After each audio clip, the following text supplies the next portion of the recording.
engine bay painted. It's looking much better in here. I'm ready to start slowly putting things back together. One thing I'm gonna do on this side, which is one of the reasons I wanted to clean all this anyways, because I wanted to have it clean, is my one wire that used to run over the top of the strut tower here, I'm now gonna run it inside the fender well, inside here. So how I'm gonna do that, it comes off of this main part of the wiring harness here. It used to come straight across the strut tower and down underneath the air box. One wire ran over here, plugged into this. That was this plug. And then this just mounted to the side of the fender well, somewhere over here maybe. So I'm gonna run this inside the fender well, and then somewhere I'll come through to reconnect to here. So first things first, I'm gonna pull this back, and I'm going to run it through this hole right here where my brake line goes through. So my brake lines aren't attached yet. I'm waiting on some other pieces before I get those done. So I'll just kind of carefully work with these and run my wire through there. One thing I want to do, actually before I do that, is notice this comes off of here, almost in like a cross pattern. It's got the big chunk of the wiring harness here, and then this piece comes straight off the side, and then there's these other connectors that come off the other side, and these are no longer used. These are part of the emissions that are no longer on here. So I think I'm going to unwrap some of this and rewrap it, so I'll be able to lay these kind of flat along with the main part of the wiring harness. I'm not going to cut these out. I was thinking about it, but I may be able to just enough wire where I can shove those down in that hole as well. And then on this piece, notice when I open this up, I just have some wiring tape kind of wrapped around here every so often, and you have the exposed wire. So I'm actually going to pull all of this aluminum off of here. It looks pretty bad anyways. And I may re-tape all of this and just leave it taped. And then there's other tape on here that's kind of all dried and coming off. So I'm just going to clean all of this up first. There's a couple of different kinds of tape. I have the tape that's shiny like this, and I have the tape that's more of a like a cloth type tape. And both are good for the high temperatures, and I'm going to show you now what that tape looks like. Okay, so the one is called Tesa tape, T-E-S-A, and this is the one that has kind of the cloth type texture there. And this is made for very high temperature. It's good for your wiring. It sticks to itself. It's not going to leave a big glue residue like you would with electrical tape. The other one is some Ron Francis. If I can open it with one hand, and I can't. Hold on one second. Okay, and as you can see, this has the smoother, shinier texture to it. It's a little bit thinner. And again, this one also sticks to itself, and it doesn't have a glue residue to it. So I'm going to use probably both of these in rewrapping this part of the wiring harness, the one stretch here that I'm working with. So I'm going to do that, and then I'm going to run it through the hole because I don't want to have to wrap it when it's in the fender well.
Alright, so I got this wrapped up. So instead of it coming straight off in that direction, it's kind of coming off down here. It kind of goes in the same direction as the large part of the wiring harness.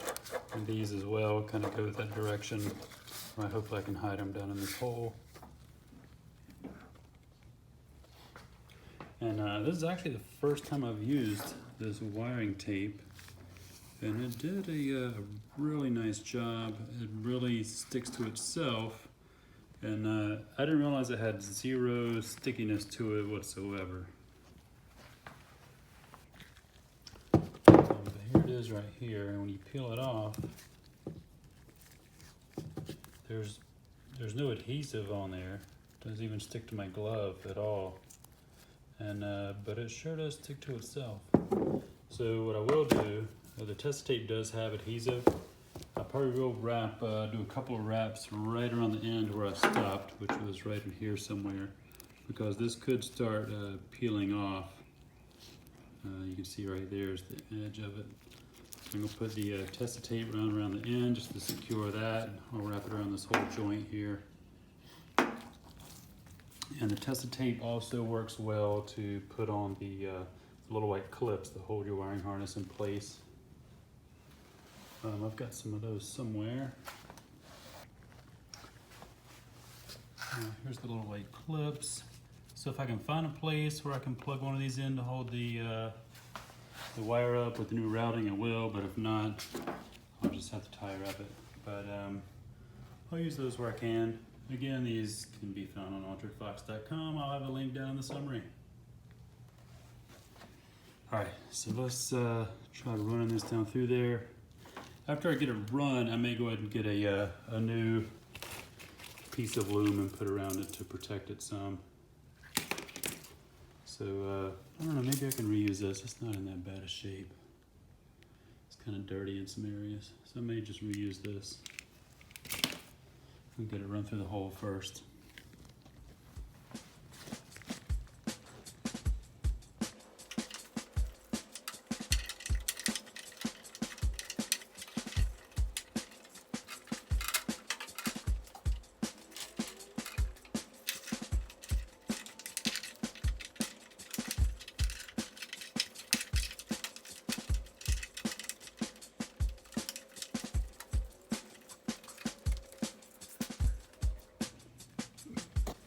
Alright, so I got that run through there.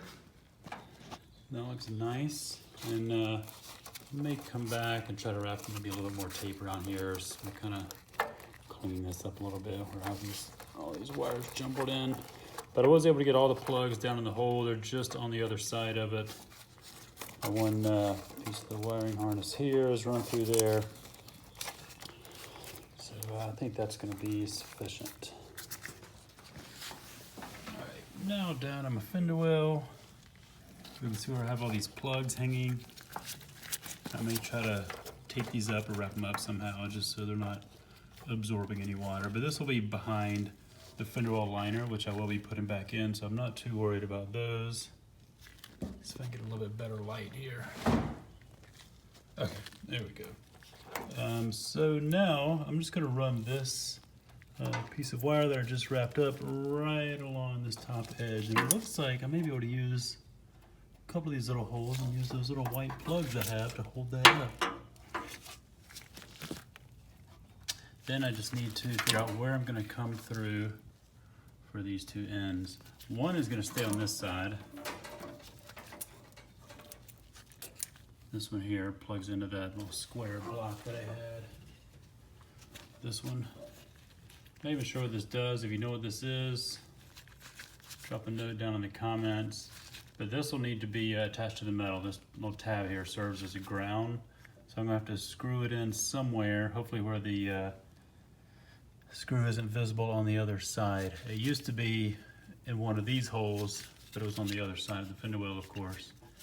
So I don't want to put it here because then you'll see a screw sticking through. So I'll find a place somewhere. It could be I do it up high. Maybe screw it up right into this metal here and just have it mounted up here like this. That's probably the most convenient.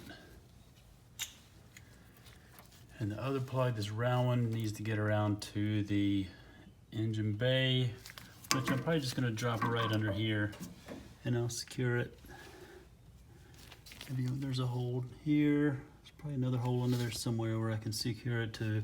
And this is where it plugs into right here. So actually I've got plenty of wire, because you can see this comes all the way over here. So I'll leave some slack there. In fact, I may just attach this wire right there and bring it up here and plug it in and have the plug actually right in this area. This wire will drop down. Yeah, it will be a stretch. It's gonna be up that high. All right, we'll make it work. So let me continue on. I may just do the rest not on camera and then show you the finished product, because it's kind of tight in here. All right, be right back. Okay, well, I have good news. I did some research looking in my exploded view manual, and I figured out this was a AC cutoff relay, which I don't need. So I think I'm actually going to be terminating these wires.